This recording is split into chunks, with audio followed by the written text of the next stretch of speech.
Helena is a kind, soft-spoken woman whose presence exudes warmth and grace. At 27, she carries an effortless charm, with a spontaneous spirit that breathes life into every room she enters. Her intelligence and thoughtful nature make her easy to talk to, while her laugh, bright and infectious, could melt even the coldest hearts. Despite her gentle demeanor, Helena possesses a quiet strength and resilience. Stepping into an already formed family was never going to be easy, but she approaches it with patience and empathy. She longs to be accepted, not as a replacement, but as someone who genuinely cares. While aware of the tension in the household, Helena remains hopeful, believing that kindness, over time, can mend even the deepest wounds. I'm sorry. I shouldn't have said those things. Dad, are you sure about that? What about her? About marrying Helena. Ethan is a thoughtful and well-mannered young man, the product of a privileged upbringing but grounded by a deep sense of loyalty. At just 15, he's already wise beyond his years, shaped by a life of expectations and longing. Despite his father's towering presence and demanding career, Ethan craves his attention, constantly seeking validation that rarely comes. He is fiercely devoted to his mother, who has been his constant source of comfort and stability. The idea of another woman stepping into their lives unsettled him from the start, filling him with quiet resentment. Yet, beneath his guarded exterior lies a heart conflict, torn between his loyalty to his mother and the faint hope of a connection with his father's new wife. Ethan's polite demeanor hides a storm of emotions he doesn't yet fully understand, making him both vulnerable and quietly strong. Ethan, I know this is hard for you. I mean, you've only been dating her for 6 months. But I need someone in my life. And Helena makes me happy. Edward, a man of towering ambition and relentless drive, a business tycoon whose name commands respect in boardrooms across the globe. His life is a whirlwind of meetings, deals, and high-stakes negotiations, leaving him little time for anything or anyone else. Despite his success, there's a quiet sadness about him, a weight he carries from a failed first marriage that fell apart under the strain of his demanding career. He tries to bridge the growing gap with his family, yearning for closeness, yet always falling short. Edward's intentions are good, but time is never on his side. His heart is torn between the empire he built and the loved ones he wishes he could be closer to. Beneath the confident exterior lies a man wrestling with regret, searching for a balance he fears he may never find now trying to have a second shot. Love has a way of emerging where it is least expected, in the spaces between what's right and what feels inevitable. This story unfolds within the fragile bonds of a newly blended family, where a young man and his father's new wife, bound by circumstance, discover something neither was prepared for. What began as formality, a polite exchange of words, an occasional shared moment, soon becomes something more, something forbidden.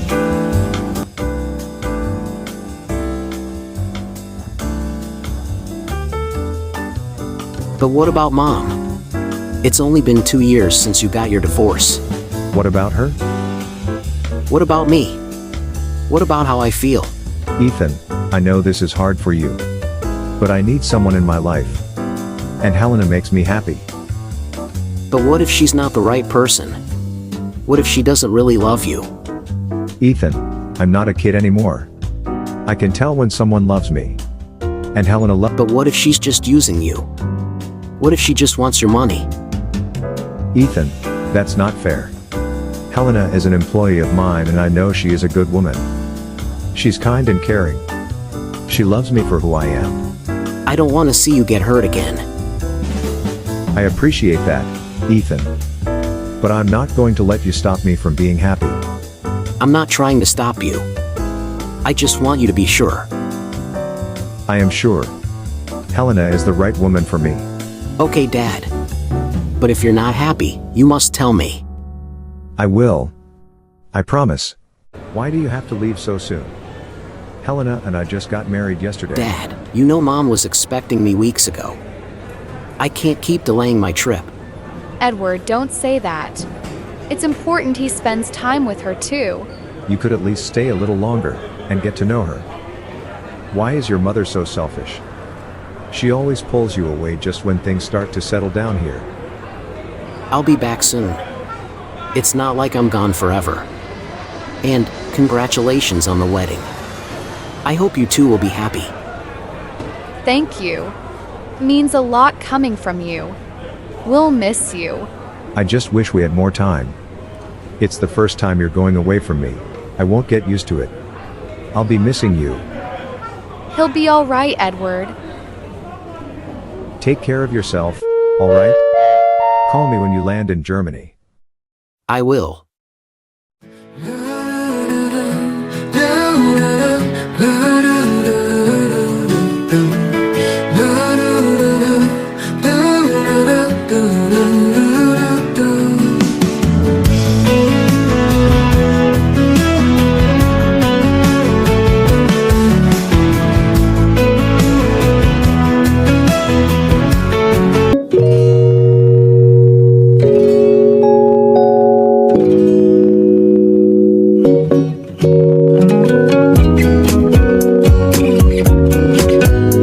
Ethan, you're home.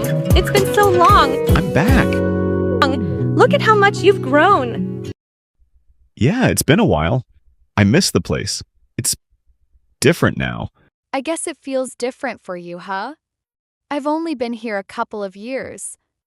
It's not that. It's just strange seeing you and Dad in charge of everything now. It feels like I've stepped into someone else's life. I get that. It's not always easy adjusting. But we've tried to make this place feel like home for you. It's fine. I'm just still getting used to it, you know?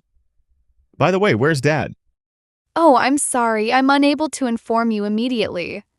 You were already on the plane when there was suddenly an emergency at the company's out-of-state branch. He just left this morning. He'll be there for a week. But don't worry, he promises to call you when he arrives there. Really, why is it now? Well, we've got all week to catch up. How about we have dinner? Your favorite lasagna. You remember? That's definitely a win. I know my way around your favorites. The two begin spending more time together. They have quiet dinners, long talks, and even start working on small projects around the house, full of unexpected twists and turns. Their conversations deepened, exploring topics beyond mundane. Helena, a renowned botanist, shared her passion for the natural world, showing him the delicate beauty of a newly bloomed rose, its petals glistening with raindrops.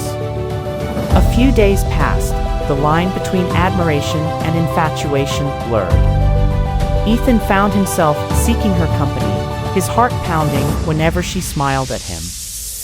He knew it was wrong, forbidden, and a betrayal of his father. It's weird. I feel like I've known you forever, but it still feels like we're strangers sometimes. Yeah?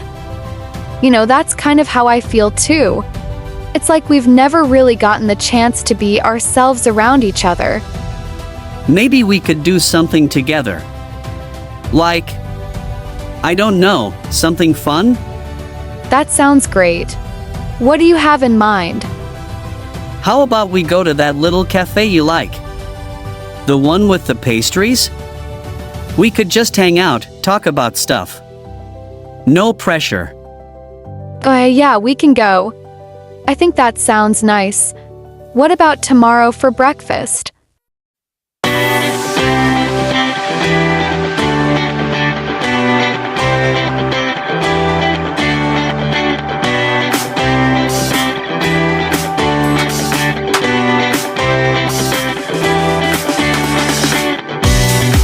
Later that evening, under the soft glow of the moonlight spilling over the porch, the air is still, save for the faint chirping of crickets in the distance.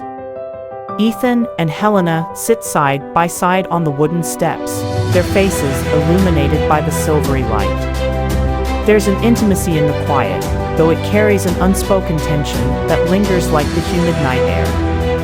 The atmosphere feels heavy, but not with anger or conflict. Rather, it is weighed with emotions that have yet to find words. You know, I've been thinking. I've never really had a close relationship with my mom. But with you, it's different. How do you mean different? Well, I don't know. It's just, you're not like the others. You've always been patient, understanding, and I don't know, I guess I appreciate you more now. Helena looks at him, a little confused. Helena looks uncomfortable for a moment, sensing that Ethan is trying to express something deeper. Ethan, you don't need to say things like that. We're family. You're always welcome here, okay? Ethan smiles faintly, but there's a flicker of something darker in his eyes. Yeah, I know. I just never thought it would be like this. You're different from anyone I've ever met. Helena grows more uneasy, unsure how to respond. There's an unspoken tension growing between them. The air is dense, not from the warmth of the evening, but from an unspoken tension that seems to press in from all sides. Ethan enters quietly, his footsteps soft but deliberate, his presence immediately shifting the energy in the room. You know, I've been thinking about what you said, about us being family. It's just, sometimes it feels like more than that, like, I don't know, I'm confused. What do you mean, Ethan? It's you. I can't help it. But I feel something I shouldn't feel.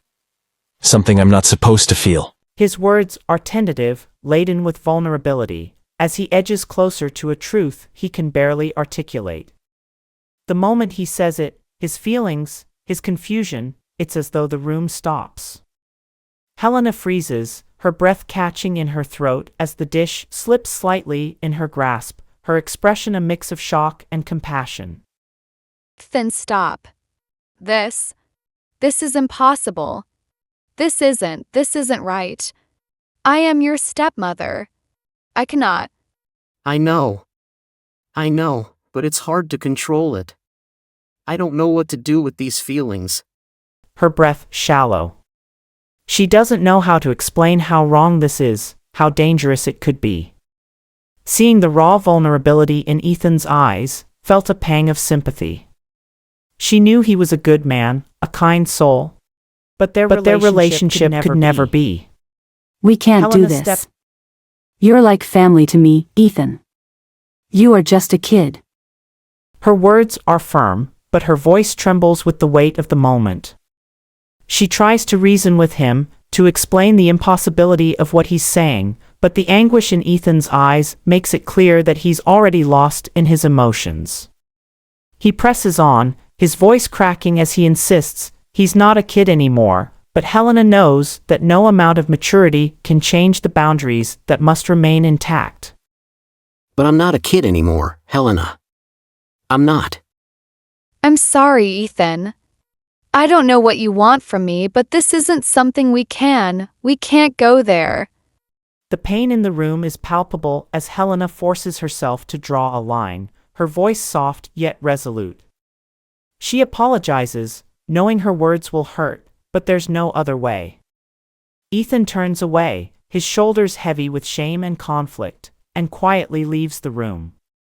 Helena stands alone, her hands gripping the edge of the sink as she struggles to steady her breathing. The weight of the moment lingers, filling the empty space he leaves behind. Days pass, and the awkwardness between them grows. Helena avoids him as much as possible, but Ethan becomes more distant, retreating into himself.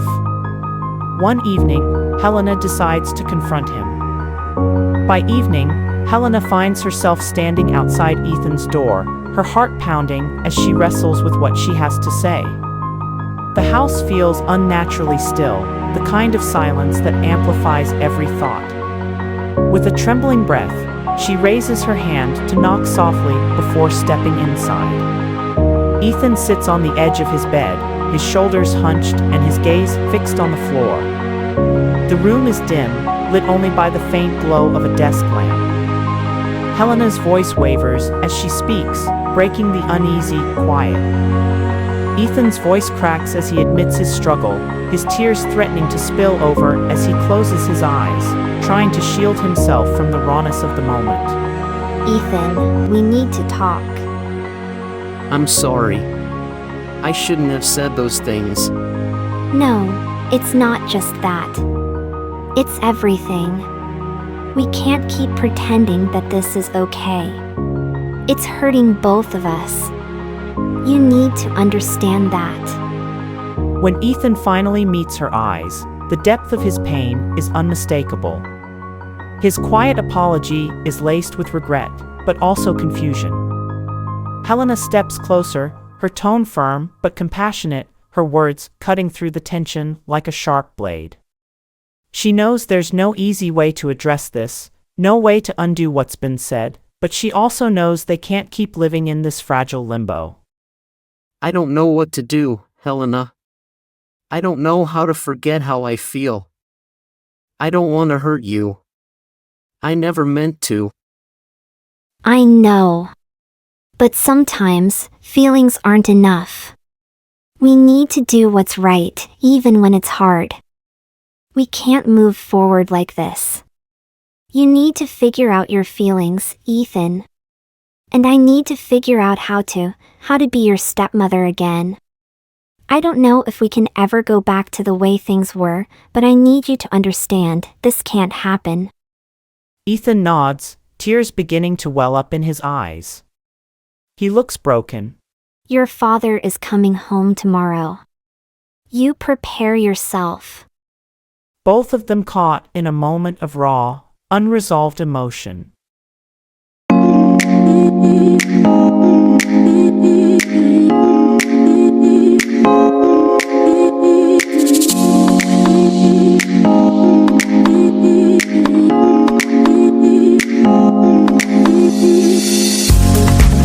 I can't believe you're leaving already.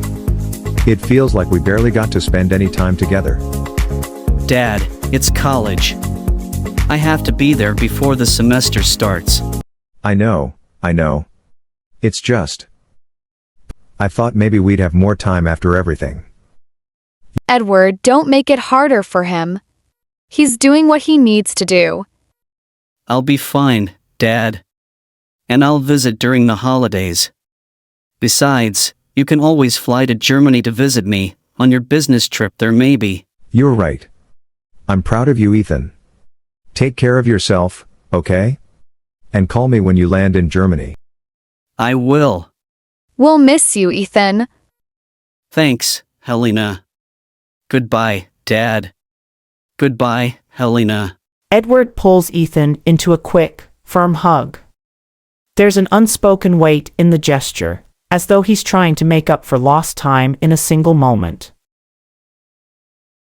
He's grown up so fast. He'll be okay, Edward. And he'll come back. You'll see. I just wish I'd been there more when he was younger. It's never too late to be the father he needs. You're trying now, and that matters. They stand together for a moment, watching the crowd before turning and walking away. Helena and Ethan, two people caught in a complex and forbidden love. Sometimes, the heart can lead us down paths we don't understand, but in the end, what matters most is how we choose to move forward. And remember, sometimes, the hardest decisions are the ones that define who we are. Perhaps, one day, he would find a love that was not forbidden, a love that could blossom freely in the sunshine.